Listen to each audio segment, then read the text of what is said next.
What's up, everyone? Shoebooty Sports coming at you Tuesday evening. Per the always, I'm Graham Powell on this screen. That's Bradley Brown on the other. What's popping, Bradley? What's happening? A few things here and there. I believe we'll start the show with what's going or with the image pasted in your background, the little banner you have behind you. I guess we can start Uh, with that. that's not pasted, but yeah, it's up there. Hanging. I couldn't think of the word. It's been Oh, it's been a long week already. It's been a good week. Hasn't been a bad week. It's just been busy. This is my large seven brew drink I have to keep me going. Um, I did the Hog Eye Marathon this weekend. I don't know if you knew that. yeah, I thought it was this weekend. It was that weekend. I paced. So I did the marathon and then I raced the 5K the next day. Got first in my age group. Came in under 23 minutes. I was very pleased with that. My legs were shot after mile two when I was racing. So I'm glad it was only a 5K. But I've been productive, but my body's tired. So, yeah, I don't know. We'll see what happens. Maybe I'm not my sharpest mentally, uh, because I'm always so sharp mentally anyway. But anyway, before we get talking about sports and whatnot, we'll give a quick shout out to our sponsor. Shoebooty Sports is presented by Rhino Races. Rhino Races is a virtual race series that offers five different races: a 5K, 10K, half marathon, a marathon, and the one of a kind Rhino Ultra. You can sign up for one or all five of their races at rhinoraces.com. Run your race at your convenience. Track it with your fitness app of choice. Screenshot your results as proof of completion. Submit that screenshot to rhinoraces.com. Under the submit results section, once your results are verified by Rhino Races staff, your award will be shipped to you by mail. Also, check out their gear section while you're there for t shirts, wristbands, decals, and more. That's rhinoraces.com. Rhino Races is the premier virtual running series, and you can find us, Shoebooty Sports, on Spotify and Apple Podcast. Subscribe to the YouTube channel. Follow us on X at Shoebooty Sports. Okay. I had the Masters on in the okay. I did not turn my mom's TV on one time this weekend.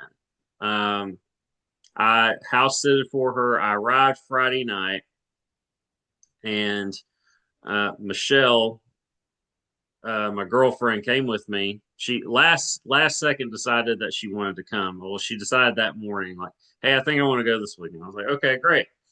And she, of Family course, happy, yeah. has a big dog, so the dog was coming too.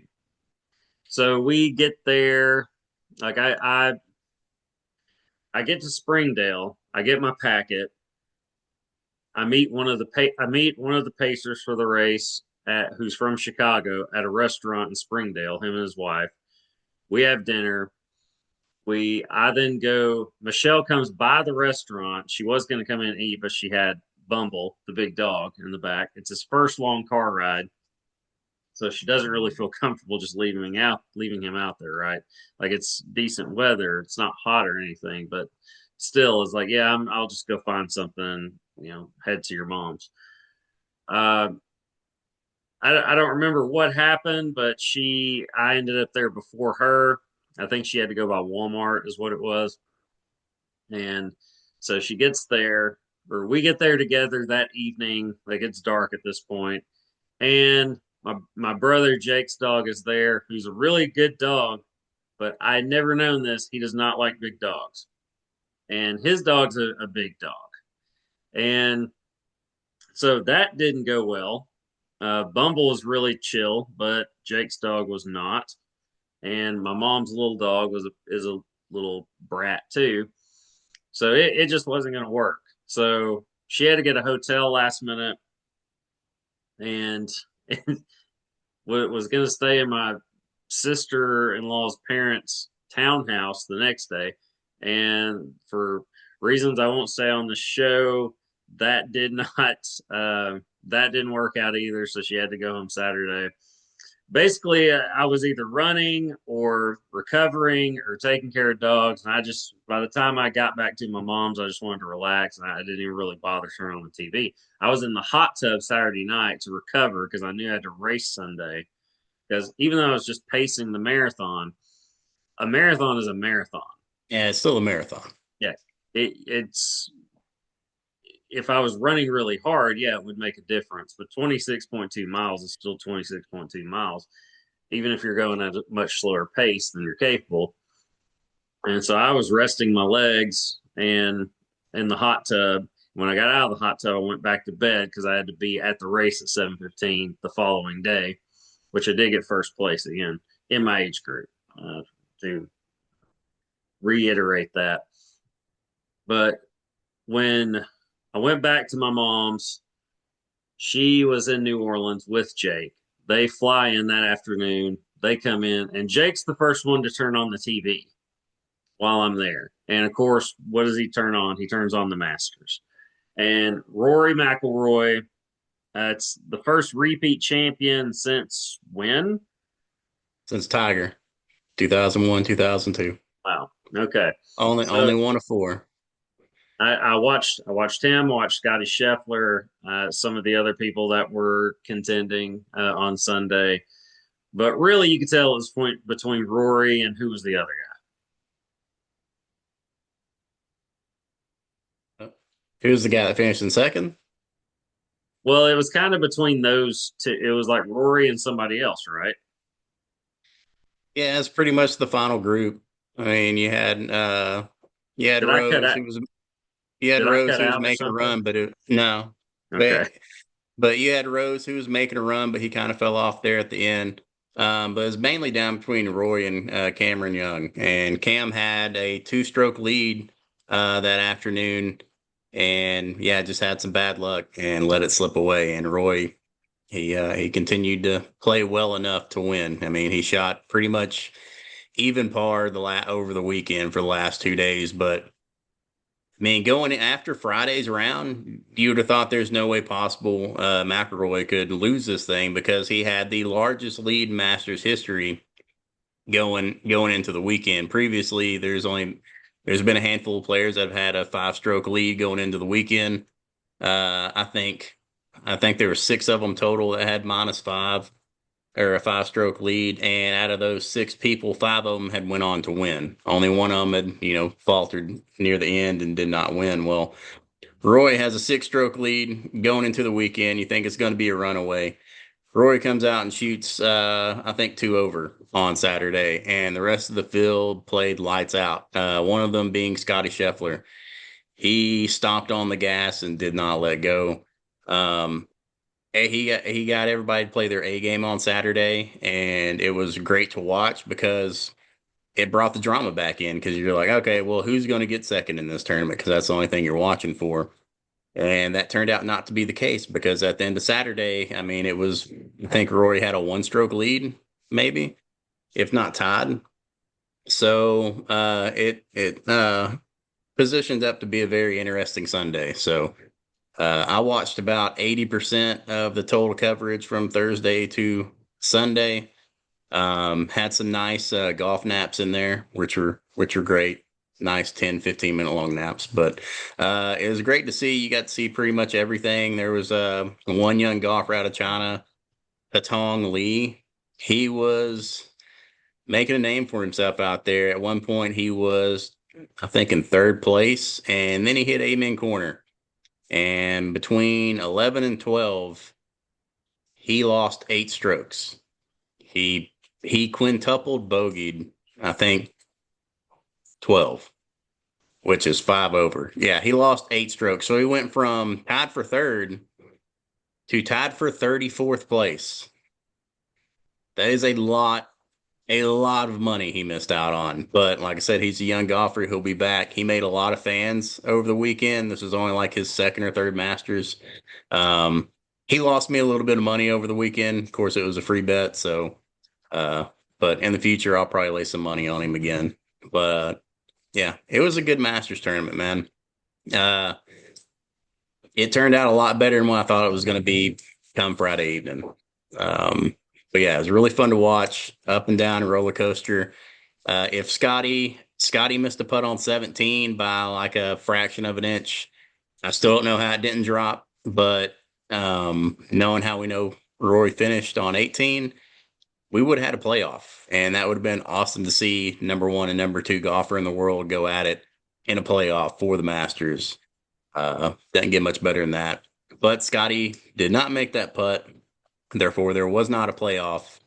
Um, but yeah, up until the end, Rory was adding some excitement, some not in good ways. He majorly sliced on 18, got into some tree trouble, but he oversliced it just enough to have a window to overdraw it back into play. So he, good job on him. He's had, after a forever drought to complete his major Grand Slam, he finally did it last year, did it again this year to be back to back.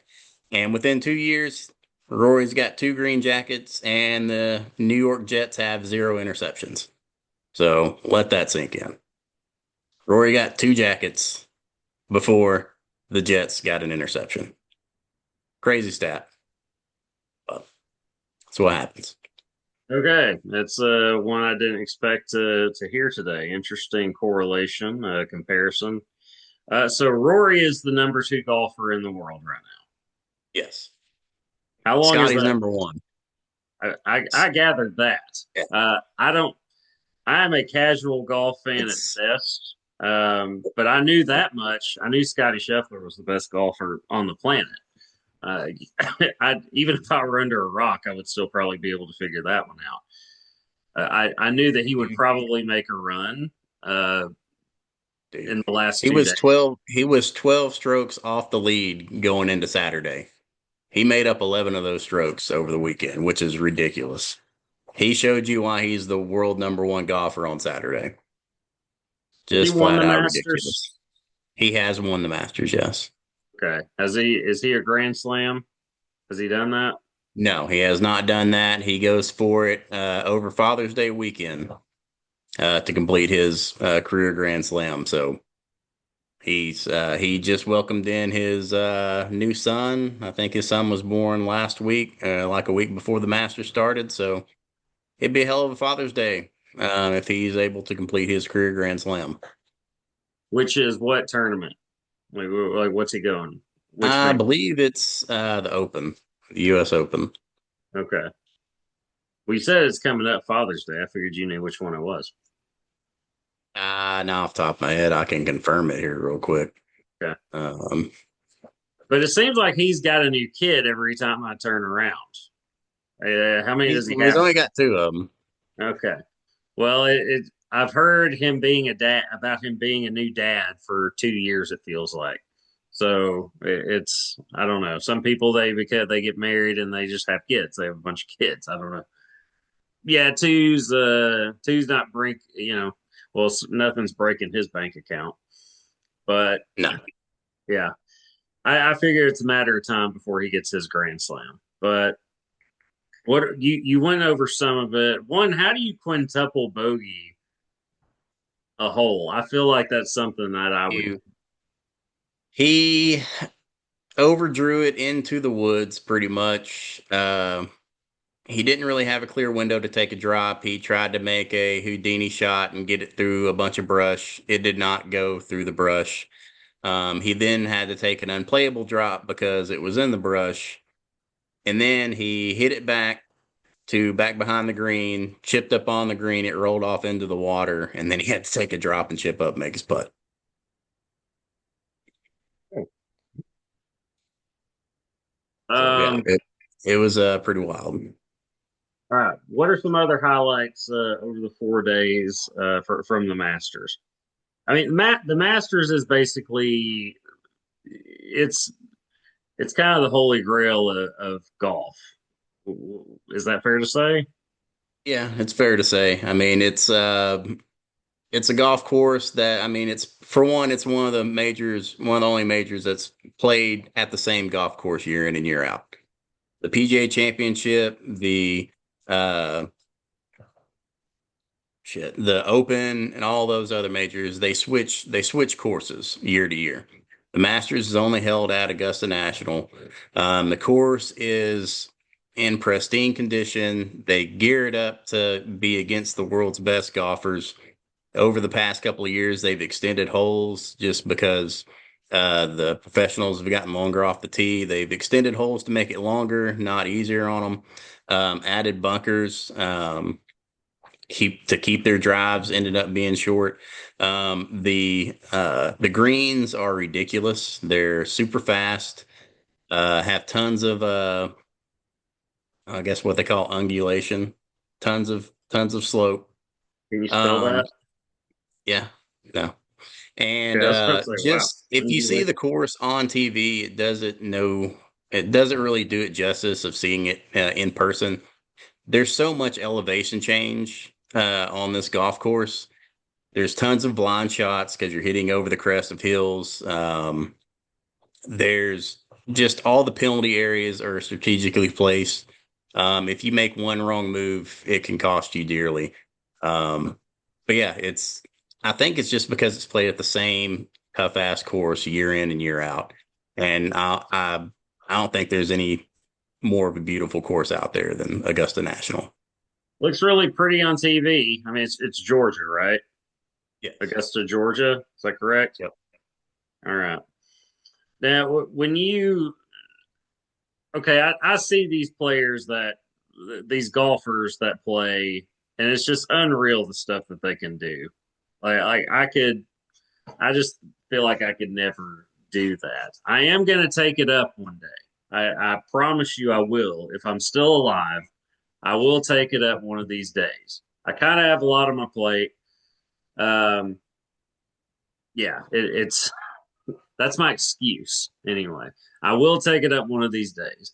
But would you have ever had any shot, you or your dad or somebody that you know, like from high school? Like I want to say Matt Cole was a really good golfer. I had heard about him. Could you or anybody that you know of could have ever had any chance at going pro golf? No. No. They're just, I mean, No. they're, Yeah. so what is it? I mean, I know a lot of it is just skill level, but is it just what all goes into being a pro golfer other than just practice, practice, practice, practice? Practice, practice, practice, practice. And if you're not one of the fortunate big names coming out of like your collegiate career, if you didn't win a national title, or if you just didn't have a whole lot of history of winning amateur opens, you have to go to the Corn Ferry Tour. And on the Corn Ferry Tour, there's not a whole lot of sponsorships out there. I don't even think there are any sponsorships out there. You're paying your own way to travel each and every week to go out there and play, and you're competing against really great badass golfers. I mean, some of these Corn Ferry tournaments, the winner is like minus 24, minus 20. And it's crazy that I mean, and only like the top so many of the Corn Ferry tournament or of the tour get their tour cards, and the tour cards are only good for so long. And so after you get your tour card, which there's tons of golfers out there that have spent their career on the Corn Ferry tournament, just still trying to get that tour card. Um, because you don't phase out of the Corn Ferry tournament until you go pro. I mean, if you at a certain age, you can start trying to go to the senior tour, but before the senior tour, you're just keeping in uh, the same league, and there's more entries every year. So every year there's a new group coming out of college, coming out of high school, saying that they can play, and they do play good golf, but you're competing against more and more people. There's not as many leaving the Corn Ferry Tour as there are coming on to it. And it's really cutthroat. Like I said, like you're playing 4 days of golf and you're missing out on a tour card because you didn't make a putt on day two or something. It's it's stupid. There's a fine line between being professional and still trying to get your tour card. There's a lot of great, fantastic golfers that are still on the Corn Ferry Tour. So it's basically like any other sport. It takes a lot of practice and it just takes natural ability. Takes a lot of practice, and I mean, some cases it takes luck, man. I mean, the more risk, the more reward on some of these courses. And sometimes you risk too much and it penalizes you too much and you miss out just by a hair. Um, but yeah, it's really tough to make it on the PGA Tour. Well, I'm thinking just off the top of my head because you have to have a certain skill set, but athletic. You have to have basically a certain strength, athletic ability, speed, and everything to play pro football, pro baseball, pro basketball. But then you have uh, like much smaller scale table tennis, disc golf, uh, where it's just mostly skill level. I mean, of course, it takes some ability, right? It takes some natural ability, athleticism, what have you, but it's not the same. It's not a you don't need as much as you would need in football as far as just natural ability that you're born with as far Yeah. as athleticism. It's just practice, practice, practice, and of course, hand-eye coordination, all that. It's a combination of all that. Golf is more so on that side of it rather than say the football, basketball side of it, right? Baseball, Yeah. etc. Yeah. Well, I'd say in golf, you have to have way more hand-eye coordination than anything. I mean, there is a physicality aspect to it, but um, yeah, it's mainly just core strategy, planning, um, who's on your team, who's on your training staff, and the time you put in. Um, yeah, hand-eye coordination is a major factor in golf, for sure. But here in the last, what, 10 years, well, I'd say 20 years, Tiger was kind of the first one to start it, but uh, golfers actually investing into their bodies, working out, and trying to have that physical strength to go along with, the natural ability to swing that club. And Rory, he's been on that path too. He's I think he's like 5'9". He's like my size, but he's just nothing but a big fat muscle. Like he's just a cooled up muscle. So but yeah, it's those tour pros are ridiculous. You take a good average golfer, which is I'd say a handicap of like 5 to 10. I'm like a handicap 13 or something. Plus 10 strokes. So you're basically shooting 10 over par every time you go out there. The tour pros, if you play against them, their handicap is like minus 13. So they have to give you at least 13 strokes. Wow. It's stupid. Okay, so then you have, I don't know if I don't know if it's considered an anomaly, but you have like a John Daly, right? What makes him so, what he was? Is it just the raw power? What is it? It was the raw power. It was his personality, but it was the major thing that brought him front and center into the public was him being an alternate um, at the British Open back in '94 or whatever year it was. Like he wasn't even the first alternate. Like I think he was the fourth alternate. So they had four golfers cancel, or they had a golfer cancel, and they called three other people to fill in that place before they called John Daly. And he's like, hell yeah! And he jumped on a plane last minute, landed, and ended up winning the thing. But yeah, it was his style of golf and his personality. I mean, not at that point in time, you didn't see a whole lot of golfers burning heaters and waiting for their time to play. I mean, and sometimes he was out there drinking beer. So, but yeah, it was mainly his personality and his ability to hit the long ball. And at that point in time, he was hitting it a lot longer than everybody else. And he had not really the prototypical swing either. Well, like that's what made him a star. I mean, I know I'm well aware of what made him a star. That to me, that's the prototype of what Happy Gilmore was John Daly. I think that's obvious. But he won two majors. I more so say what how did that happen? Core, I mean, is it core, just go ahead? core strategy planning. I mean, you're weighing your risk versus rewards if you choose to lay up or if you choose to go for it. Or if you're not hitting a certain club very well that day. I mean, are you going to sacrifice 50 yards of distance just to pipe one down the middle and go even longer with your second shot in. It's mental management, course management. I mean, yeah, golf is like they say, golf is played in an area of 5 inch width between the ears. That's, I mean, it's pretty much you versus the course. So it's how you manage yourself and your way to attack it. Okay. And also, so the most I have ever been interested in golf is when Tiger Woods was at his peak. The most okay, like, I'll ask you before I say this. What is the most memorable or exciting event of golf that you've seen that you've watched?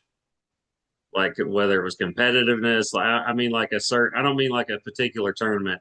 I mean like one event. And I guess I'll go ahead and say it as my example. 2008, I think it was US Open. Tiger and Rocco Mediate in the playoff. Yep. And Tiger bum knee and all. I don't remember if he tore his ACL or what happened. Bum knee and all, beat Rocco Mediate in the playoff, and this is like this is the absolute height of Tiger Woods. This was the last major before everything came out. You know, the scandal. Uh, what was the ex wife's name? Um, yeah. Really? Um, Elin, right? When it Elin, I guess, man. I I think that's right. But like that was the most because we were in school then. We were still in school, and I was getting ready to go to class. I had like a bit of a break until my next class, and of course, I lived within walking distance from the school. This is when I lived in those apartments off of Duncan on that downhill, and I was just sitting there glued to the TV. Like, please let this end before I have to go to class because I'm glued to the TV right now. I wasn't going to miss class for it, but I was like, I really want to see how this ends up. And of course, I'm rooting for Tiger. That's the most excited I've been watching golf. What about you? it'd have to be the 2019 Masters. Tiger winning that one. Just because everybody had wrote him off already. I mean, he hadn't won in forever. They said he was never going to win a major again, much less, or they say he's never going to win again, much less a major again. And just watching that last round in disbelief that it was actually happening if he didn't screw it up, and was hanging on every shot that he did. Him getting himself into trouble and him bailing himself out and still making par, making some birdies, and then going down the last stretch of holes, 17 and 18, you knew it was his as long as he could maintain. And I was just hanging on every shot, hoping that he didn't screw it up, and we could watch him win another major, I because was it the was the same way. furthest thing from everyone's mind was Tiger Woods was going to go out in 2019 and win the Masters. I watched that too because it was Tiger. Tiger was in contention to win the Masters, and it was, yeah, and it was, of course, all the casual fans tuned in, like, wow, is he really going to do it? Rick Schaefer, who at 1037 The Buzz, and he was I think the sports information director for the Arkansas Razorbacks for a long time. Some title like that. If I got it wrong, sorry. Um, but he made the statement on the radio shortly after the scandal that he didn't think Tiger would win another major, and everybody thought that was crazy. Like what are you talking about? Myself included. And that's how it went until the 2019 Masters. That was really exciting. Of course, back in 2008, when I was talking about, that was back when Tiger was still invincible. It bummed me and all. You still thought, well, he's the best. He's going to get it done. We'll find a way to get it done, and he did. But yeah, and then eh, that's the that's the only time I've ever seen somebody's personal life really interfere like with their game, their career to that extent. There was such a drop off after that, and it was so strange and fascinating to see. Um, but yeah, that was huge. Also, going back to Tiger, we're not ever going to. There's going to be another star. Like there's going to be another star that's going to capture the casual fan, and that's what golf wants. I mean, Mm. because that brings in more viewers because they've got the diehards, they've already got them, but they want to bring in more viewers because why would they not? It's more eyes, more money. Uh, there's not going to be somebody else like Tiger Woods. Uh, I mean, are we we got ever one going to that's see pretty something close. similar? You're seeing something similar. It's Scottie Scheffler, but he got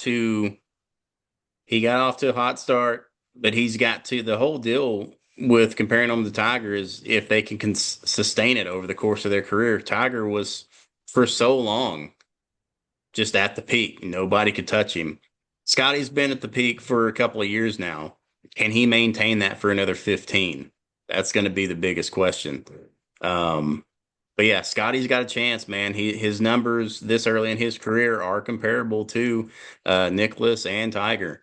Um, but yeah, it's just the whole longevity of it, man. Tiger did it for so long. He was just the top dog for so freaking long, and so But was Nicklaus. But But Tiger and Jack had a star power about them. You know, they had this fierceness about them, this like competitiveness about them, this intimidation factor about them. Does Scotty Scheffler have that? I don't see that. I think he does. He's intimidating because he does not show emotion. He's just a machine. Like just can't be rattled kind of thing. Yes. Okay. He's gonna have to continue this. It can't be like a 2 year run. You know, he's gonna have to this is gonna have to show some longevity for it to actually have some traction, the star power and whether or not okay, you know, this is our version of golf's biggest star. I can't say Tiger because there's only one Tiger Woods. There was only one Jack Nicklaus. Before we get out of here, in your lifetime, will anybody break Jack Nicklaus's major No. record? 18. No. Nope. Won't happen. Okay. Nope. All right. Well, we are out of Tiger had time. his shot. It ain't happening. And I thought he would, and it didn't happen. All right, we're out of time, but yeah, we'll be back next week with I know the Boston Marathon is on Monday, I believe, so we can recap that and everything else going on in the sports world. But until then, I'm Graham Powell. Brother Brown, do your taxes. Yes, see y'all next time. I did mine already. Deuces, y'all. Peace. Kind of close. This is this is okay. I'll just